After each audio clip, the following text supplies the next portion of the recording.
오늘 본문의 배경은 갈릴리 지방에서 다시 유대 예루살렘으로 바뀌게 됩니다. 1절에 보니까 그 후에 유대인의 명절이 되어 예수께서 예루살렘에 올라가시니라. 유대인의 명절 하면 우리가 유월절, 또 초막절,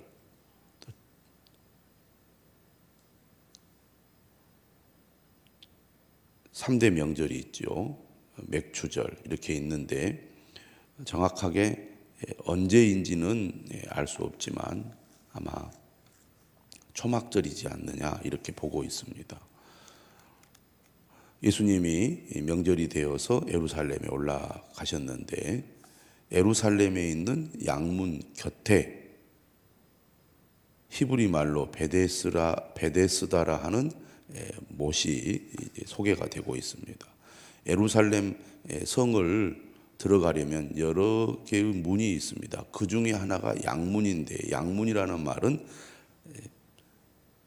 하나님께 바치는 제물인 양이 들어가는 문입니다. 그러니까 양이 들어가는 문이 따로 있는 거죠. 그런데 그 양문 곁에 히브리 말로 베데스다라 하는 연못이 있습니다. 이 못은 매일 성경에도 나와 있죠. 자비의 집 이런 뜻을 가지고 있습니다. 자비의 집. 그리고 거기에 행각 5이 있는데요. 그 안에 많은 병자, 맹인, 다리 저는 사람, 혈기 마른 사람들이 누워 있습니다. 왜 누워 있습니까? 이름 그대로 그곳에 하나님의 자비가 임하여 이 베데스다 못에 들어가는 사람이 병을 낫는다는 그런 전설이 있기 때문입니다. 여러분 성경에 보면 이제 가로가 되어 있죠. 가로가 되어 있다는 것은 이제 성경 사본 고대 더 이른 사본에는 이 내용이 없기 때문에 이렇게 가로를 표시해 놨습니다. 물의 움직임을 기다리니, 그러니까 그곳이 사실은 무슨 냇가라든지 강이라든지 그런 곳이 아니거든요. 그런데 가끔 그곳에 물의 움직임이 있다는 얘기죠. 왜 물의 움직임이 있느냐? 이는 천사가 가끔 못에 내려와 물을 움직이게 하기 때문이라는 거죠. 이것도 하나의 전설입니다. 그런데 이렇게 정말 가끔 이렇게 물이 움직이는데 움직일 때 가장 먼저 들어가는 사람은 어떤 병에 걸렸든지 낫는다는 그런 전설이 있었던 것이죠. 그런데 여러분 지금 본문 3절에 보면 이 사람들은 스스로 움직여서 제일 먼저 들어가야 하는데 여기에 있는 많은 병자들이 스스로 자신의 힘으로 들어갈 수 있는 사람이 별로 없는 겁니다. 그런 사람은 진작 들어갔다가 집으로 갔겠죠. 그러니까 이름은 자비의 집인데 치열한 경쟁 속에 있습니다. 절박한 심정을 가진 병자들이 그곳에서 지금 머무르면서 물의 움직임만 기다리고 있는 겁니다. 그래서 물이 움직일 때 가장 먼저 들어가면 병을 나을 수 있다. 이런 믿음을 가지고 물의 움직임만 바라보고 있는 거예요. 그런데 그런 움직임이 있어도 제일 먼저 들어가는 것이 너무나 어렵고, 특별히 오늘 본문에 등장하는 38배, 38년 동안이나 병으로 고생하는 병자는 더더욱 들어가기가 불가능했습니다. 왜냐하면 누워 있었기 때문이죠. 그러니까 스스로 힘으로는 결코 그곳에 제일 먼저 들어갈 수가 없었습니다. 또 들어간들 나올 수도 없지 않겠습니까? 6절에 보니까 예수께서 그 누운 것을 보시고 병이 벌써 오래된 줄 아시고 38년 동안이나 병으로 고생하고 있는 사람, 그래도 한 가닥 희망을 가지고 이곳에 혹시 내가 제일 먼저 들어가면 나을 수 있다, 이런 한 가닥 소망을 가지고 병이 낫기를 기다리면서 세월을 보내고 있는 이 병자에게 누가 찾아오십니까? 예수님이 찾아오셨습니다. 우리가 성경을 보면, 복음서를 보면 예수님을 찾아온 사람들도 있었지만 예수님께서 직접 찾아가는 경우도 우리가 자주 볼 수 있는데, 특별히 요한복음은 예수님께서 먼저 찾아가는 장면을 자주 보게 됩니다. 특별히 어떤 사람들에게 예수님이 찾아가느냐, 문제가 있는 사람, 또 질병 가운데 있는 사람, 고통 가운데 있는 사람, 연약한 사람들에게 예수님 먼저 찾아가시거든요. 우리가 4장에서 수가성 여인도 예수님께서 일부러 그곳에 찾아가신 거잖아요. 오늘도 예수님께서 일부러 양문 곁에 있는 베데스다라는 곳으로 찾아가셔서 38년 동안이나 병으로 누워있는 사람을 예수님께서 찾으신 것이죠. 그리고 오늘 본문에 6절에 보니까 네가 낫고자 하느냐, 이렇게 질문을 하십니다. 예수님께서 질문을 하시는 목적이 있겠죠. 그것은 바로 그 사람의 마음에서 믿음을 일으키기 위해서입니다. 네가 낫고자 하느냐? 당연히 낫고자 하겠죠. 그의 가장 큰 소원이 병을 낫는 것 아니겠습니까? 하지만 질문을 통해서 정말 낫고자 하는 그런 간절한 마음이 믿음으로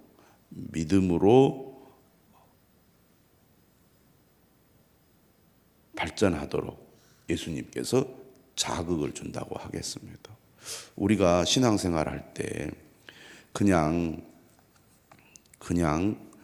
수동적으로 듣기만 하면 이것이 믿음으로 나아가는데 시간이 많이 걸립니다. 그런데 질문을 하고 또 질문을 받는 가운데서 내가 스스로 생각을 하고 거기에 대해서 어떤 생각을 말로 표현하고 정리하는 가운데 내 안에 믿음이 생겨나는 경험들을 하게 됩니다. 그래서 우리가 하나님의 말씀을 읽을 때도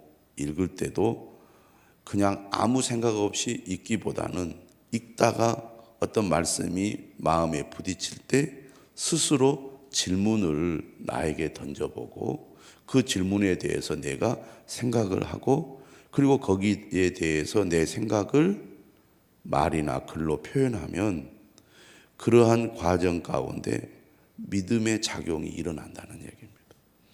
그래서 우리가 신앙생활을 하면서 반드시 무엇이 필요하냐면 소그룹 활동이 필요합니다.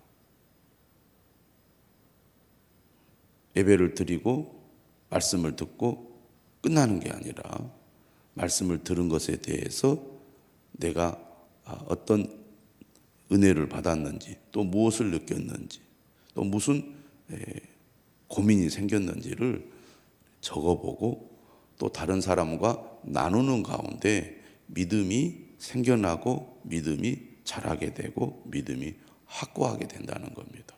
그래서 소그룹을 우리가 중요하게 여겨야 되는 거죠. 중요하게. 그리고 셀 모임이라든지 소그룹 모임을 통해서 그냥 뭐 어떻게 잘 지냈어요? 별일 없으시죠? 요즘 근황이 어때요? 이런 우리가 이야기도 해야 되겠지만 말씀을 듣고 은혜 받은 것이 무엇인지, 깨달은 것이 무엇인지, 또 어떤 느낌을 받았는지, 어떤 도전을 받았는지, 어떤 궁금함이 있는지, 이러한 것들을 나눔으로써 말씀이 내 마음에 이렇게 스며들도록, 또는 말씀이 내 마음에 어떤 자극을 줘서 믿음의 생각을 갖도록 이렇게 해야 된다는 얘기입니다. 그러므로 우리가 소그룹 모임을 꼭 해야 되고, 소그룹 모임을 할 때는 말씀을 나누는 시간을 꼭 가져야 됩니다. 모이기가 어려운 경우는 카톡을 통해서 단체 그 카톡을 통해서 서로 문자를 나누는 그런 방법을 통해서라도 우리가 서로 나누는 것이 참 중요합니다. 예수님의 교육 방식이죠. 질문을 많이 던집니다. 질문을 던지고 대답을 이렇게 끌어내시죠. 그런 가운데 믿음의 역사가 일어납니다. 수가성 여인과의 대화도 마찬가지였죠. 오늘 예수님께서도 당연히 그 사람이 낫고자 하는 것은 당연한 것 아니겠습니까? 그런데도 네가 낫고자 하느냐라고 예수님이 질문함으로써 그의 마음속에 어떤 그 간절함, 그것이 믿음으로 변화되도록 예수님께서 돕고 있는 것입니다. 네가 낫고자 하느냐. 이때 병자가 낫기를 원합니다. 주여 나를 고쳐주소서. 이런 식의 반응을 우리는 공간복음서에서 종종 보게 되죠. 그런데 오늘 본문에 등장하는 38년 된 병자는 공간복음서에 등장하는 병자들과는 달라요. 그런 믿음의 반응이 전혀 없습니다. 끝까지 그래요. 예를 들면 우리가 바로 앞에 왕의 신하의 경우에는 어떻게 됩니까? 예수님의 말씀을 믿고 가잖아요. 자식이 죽어가는데 예수님께서 32km나 떨어진 곳으로 찾아갔는데 예수님께서 네 아들이 살아있다 가라 그러거든요. 그 말을 믿고 가요. 갔다가 하인을 만났는데 그 하인과 대화하는 가운데 예수님께서 말씀하신 그때에 자신의 아들이 살아났다는 것을 알게 되고, 그래서 예수님을 온 가족이 믿게 되었다라고 말씀하고 있지 않습니까? 왕의 신하와 오늘 본문에 나오는 38년 된 병자는 전혀 반응이 다릅니다. 지금 이 사람은 그 앞에 있는 분이 누구인지 전혀 알지 못해요. 관심도 없어요. 다만 멀쩡하게 생긴 남자가 자기에게 찾아왔는데 자신의 바람은 이겁니다. 그 얘기 나오죠. 뭐라고 그럽니까? 주여, 물이 움직일 때 나를 못에 넣어주는 사람이 없어. 내가 가는 동안에 다른 사람이 먼저 내려가나이다. 지금 그 못은 자비의 집이잖아요. 오늘 매일 성경에 뭐라고 되어 있느냐 하면 제목이 자비 없는 자비의 집입니다. 이 자비의 집에 자비가 없어요. 냉정하죠. 모두가 다 살고 모두가 다 치유를 받는 곳이라면 서로에게 자비를 베풀겠죠. 물이 움직이면 아무리 늦게 들어가도 들어가기만 하면 낫는다 그러면 서로 막 잡아주고 서로 끌어주면서 들어가지 않겠습니까? 그런데 제일 먼저 들어간, 다시 말하면 1등만 나을 수 있다 이러니까 자비가 어디가 있겠어요?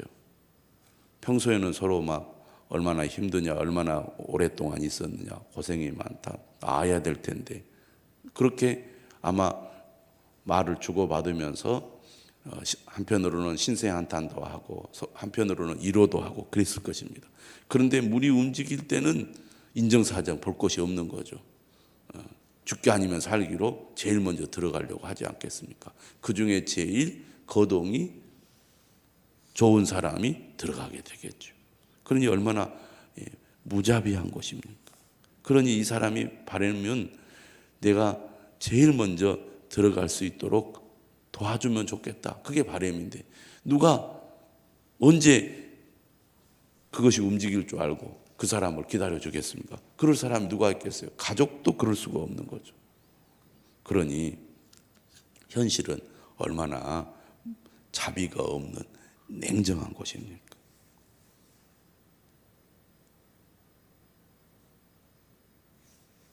이때 예수님께서 이 사람의 처지와 형편을 긍휼히 여기시죠. 이 사람은 믿음도 없습니다. 예수님이 누군지 알지도 못합니다. 그리고 예수님이 네가 낫고자 하느냐고 질문할 때 엉뚱한 소리를 해요. 그런데 예수님은 복음서에서는, 우리가 공간복음서에서는 믿음을 보시고 고치시는 경우가 많았거든.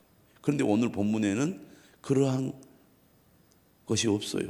그냥 예수님께서 그 사람의 처지, 그 사람의 형편, 그 사람의 그 아픔을 긍휼히 여기시고 일어나 네 자리를 들고 걸어가라, 치유의 말씀을 하십니다. 요한복음의 특징, 언제 기적이 일어납니까? 예수님의 말씀을 듣고 믿음으로 반응할 때 기적이 일어나요. 뭐 예수님께서 만져주거나, 그렇잖아, 뭐 다리를 주물러 주거나 아니면 안수를 하면서 그렇게 하시지 않잖아요. 이 앞에 왕의 신하도 마찬가지입니다. 가라, 네 아들이 살아있다. 그러니까 말씀대로 순종했더니 정말 기적이 일어났고요. 그 앞에 우리가 가나 혼인잔치에서도 예수님의 어머니 마리아가 하인들에게 말하잖아요. 무슨 말씀을 하시든지 그대로 하라. 예수님의 말씀대로 순종하니까 물이 포도주가 되지 않았습니까? 오늘도 마찬가지입니다. 말씀하셨어. 일어나 네 자리를 들고 걸어가라. 그러자 그 사람이 곧 나아서 자리를 들고 걸어갔습니다. 그 사람의 믿음과는 아무 관계없이 자비로우신 주님께서 고통 가운데 있는 사람을 긍휼히 여기시고 도우신 것입니다. 이것이 주님의 마음이고 우리 그리스도인들이 가져야 할 마음입니다. 자, 이렇게 놀라운 일이 일어났어요. 그런데 이 날이 하필이면 안식일이었습니다. 자, 유대인들을 보십시오. 10절에 유대인들이 병 나은 사람에게 이르되 안식일인데 네가 자리를 들고 가는 것이 옳지 아니하니라. 우리가 지금 이 사건의 배경을 보면 지금 이렇게 말하는 유대인들이 얼마나 무자비한 사람들입니까? 그것이 정말 하나님의 뜻일까요?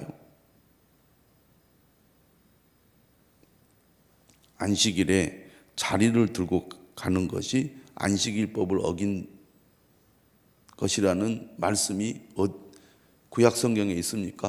없습니다. 그런데 왜 이렇게 얘기합니까? 그들이 안식일 시행 규칙이라는 걸 만들었어요. 미시나라는 게 있습니다. 거기에 이런 내용이 있거든요. 안식일에는 자리를 들고 가는 것이 안식일을 어기는 것이다. 물건을 들고 옮기는 것이 일하는 것이라는 거죠.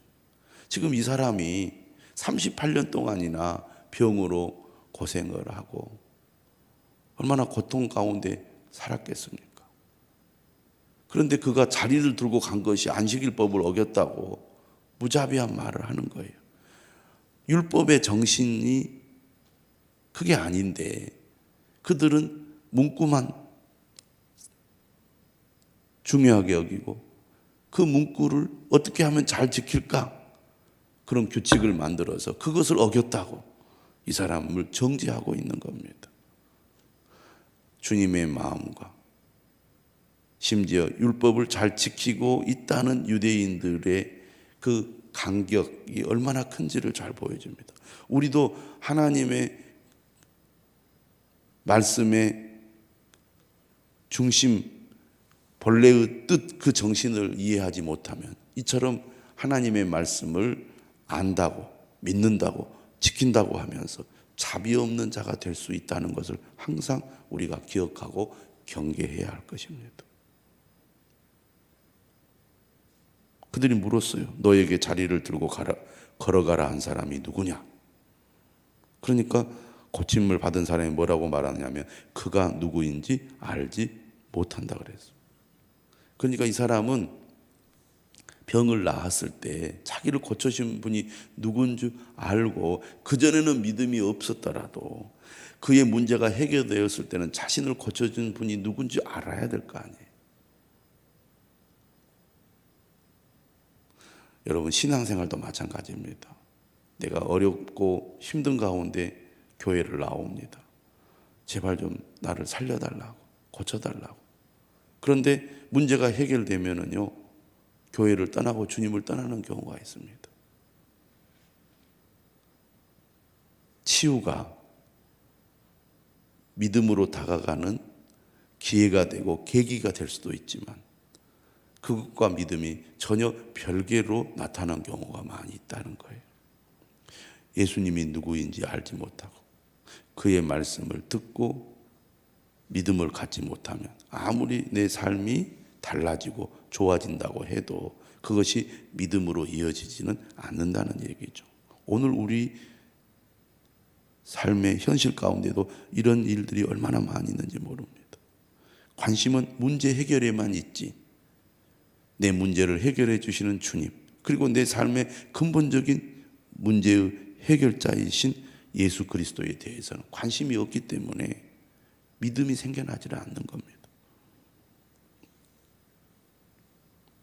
예수님은 이미 그 사람을 고치고 떠나셨죠. 그리고 14절에 보면 그 후에 예수께서 성전에서 그 사람을 만났습니다. 다시 예수님이 찾아오신 거예요. 찾아오신 거, 이 사람을. 자, 이때야말로 주님이 누구인지 알고 믿음을 가져야 할 때잖아요. 그런데 예수님 이렇게 얘기하세요. 보라, 네가 나았으니 더 심한 것이 생기지 않게 다시는 죄를 범하지 말라.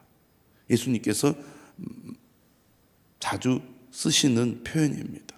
이거는 정말 자신의 죄를 돌아보고 회개하고 주님을 믿으라는 얘기입니다. 그런데 이 사람은 어떻게 반응합니까? 15절에 그 사람이 유대인들에게 가서 자기를 고친 이는 예수라 하니라.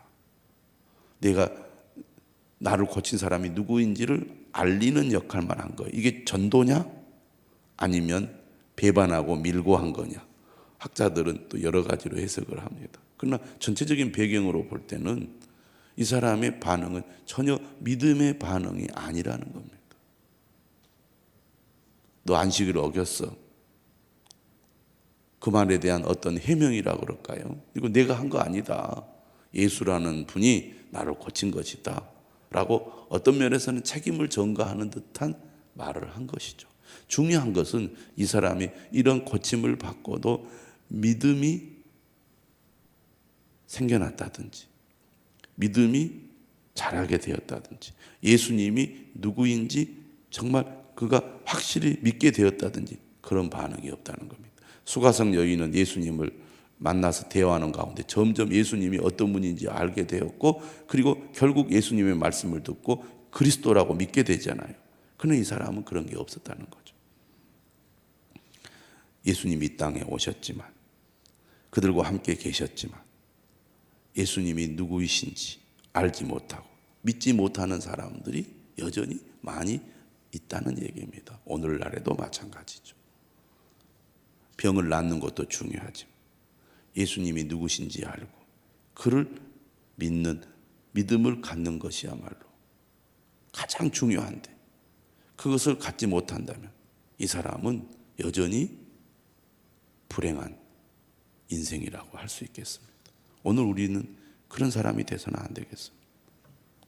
문제 해결에만 관심을 가지고 정작 우리의 삶의 가장 근본적이고 본질적인 믿음과 구원의 문제에 대해서는 무관심한다면 가장 소중한 것을 놓치는 사람이 되지 않겠습니까? 예수 그리스도가 누구신지 알고 그를 진실로 믿는 저와 여러분들이 되시기를 주님의 이름으로 축원합니다.